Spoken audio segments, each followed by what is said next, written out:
This video is called Risk Management and is part of the expansion pack accompanying the original video, How It All Ends. The purpose of this video is to further explore the question of how do you go about making a decision when faced with uncertainty, and to expand on the grid about global climate change presented in the video, How It All Ends. First, a couple of warnings to the viewer. Ronald Reagan said it well in 1985 when he told college students, "Your generation is subject to more information than any generation in history. Let me suggest one thing. Don't let me get away with it. Check me out, but check everybody else out too. Don't just take it for granted because you read it someplace. Check it out." When I first posted the decision grid about climate change in The Most Terrifying Video You'll Ever See in the spring of 2007, I got accused of telling people what to believe. "I'm not telling you what to believe," I replied. "Well, you're telling me what to think," some said. "I'm not telling you what to think. I'm telling you how to think," I said. "Well, don't tell me how to think," they said. "Crikey," I said. "What am I allowed to tell you? Why are you watching this? For entertainment? You got plenty of that elsewhere." So here's what I am doing. I'm suggesting how to go about making decisions for yourself in this very complicated issue that has really high stakes but some uncertainty. But don't just accept what I say because it sounds reasonable and you like my hat. Think it through for yourself. Sort it out with others. Check my sources. I got accused of being manipulative too by oversimplifying. So here's my official disclaimer. Just because it's written down or even published somewhere doesn't make it true. Check it out for yourself. But at the same time, be very careful, because just because you disagree with something or don't like it doesn't mean it's wrong. For instance, when I make this claim,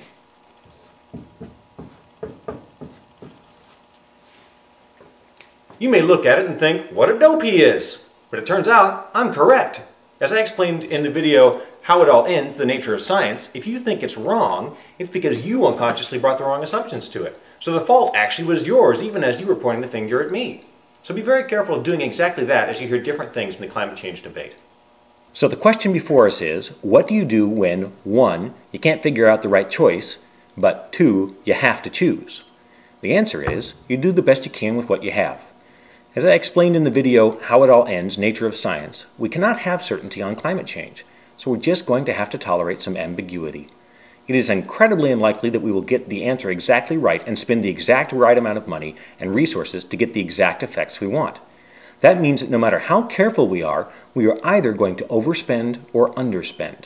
And let's be big boys and girls about this. That means we can either err on the side of overspending, in which case we waste money but get done what we want to get done, or we can err on the side of underspending, in which case we don't waste money but less gets done than we wanted. Anyone who says that's a false choice and that we can spend exactly the right amount of money to get done exactly what needs to get done is either lying to you or just plain dumb. Sorry, no need to get mean. They're either being disingenuous or they haven't fully thought things through yet. So the formal process of doing the best with what you have is called risk management, and it's a great tool that's used all the time by industries and governments. What risk management does is it relieves you of the necessity of knowing things for certain before making a decision. That's the really powerful part. You don't need to know the truth in order to still be confident that you're making the choice that will most likely bring you what you want. And that's a big relief, because it means you and I don't need to sort out all the arguments about the technical points of climate science. We can leave that to the people who actually know what they're doing. Like I said before, during World War II, would you have insisted on personally resolving all common sense contradictions of atomic physics, like the idea that matter and energy are the same thing, before agreeing that the Manhattan Project was a good use of resources? No. You and I are not qualified to evaluate the science, so we shouldn't get too cocky about trying. This is why objections like 100 years of data is not enough to know thousands of years of the past climate always curl my toes. Who the heck are you to say that? Have you studied the various competing statistical models for integrating proxy data into supersets? Can you even tell which parts of that sentence are valid and which parts I just made up? Or are you applying that common sense that, as we saw in the video Nature of Science, is so woefully ill-equipped for evaluating complex scientific evidence? There's a reason it takes a long time and a lot of coffee to get the letters P, H, and D behind your name in the sciences. What you and I are qualified to do is basic risk management, which is good because that gives us oversight of the whole process. That hopefully answers the objection, well, we can't just surrender control of our future to a bunch of eggheads who we don't know and never elected.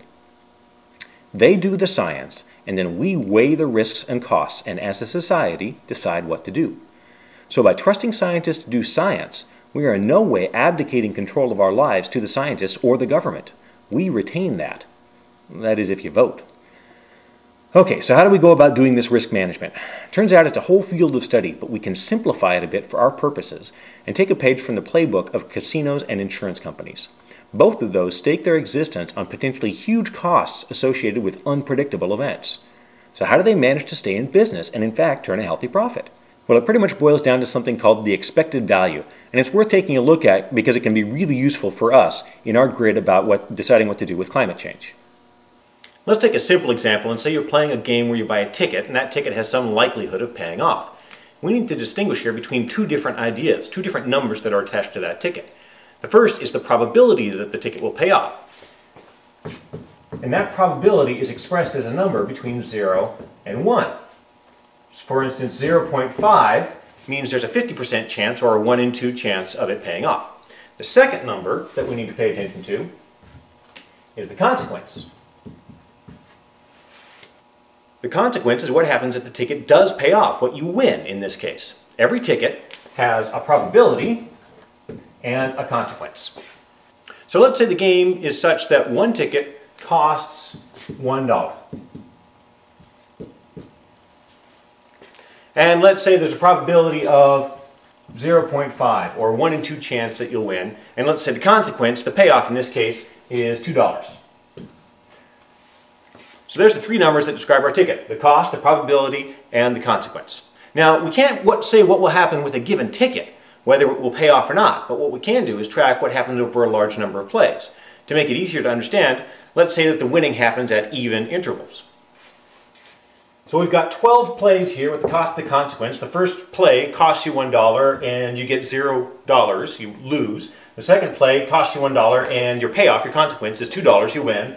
And then the next time you pay, so every time you pay $1 and every other time you win $2. So that's in line with what we would expect with our probability of 0.5 or a 1 in 2 chance, 50% chance.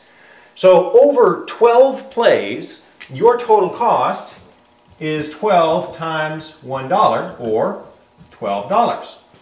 And your total consequence, your total payoff, is you won 6 times, and each time it was $2, so you won $12. So you broke even.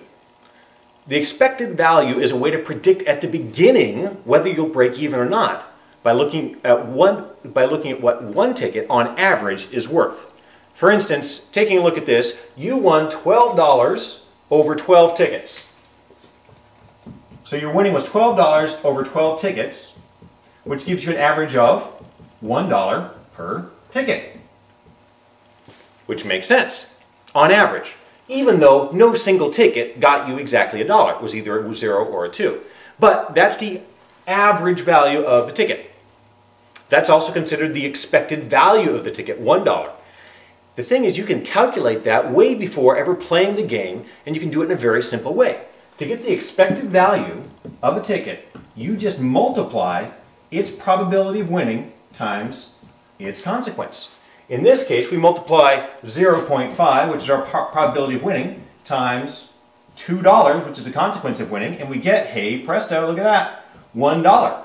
The expected value turns out to be what you got over a large period of time. So at the very start of the game, knowing the odds and the payoffs, you can calculate the expected value of the ticket, compare it to the cost of the ticket, and see whether it's worth your money and your time to play the game. You can see here at the beginning that since the cost is $1 and the expected value of a ticket is $1, you can expect over the long haul to break even.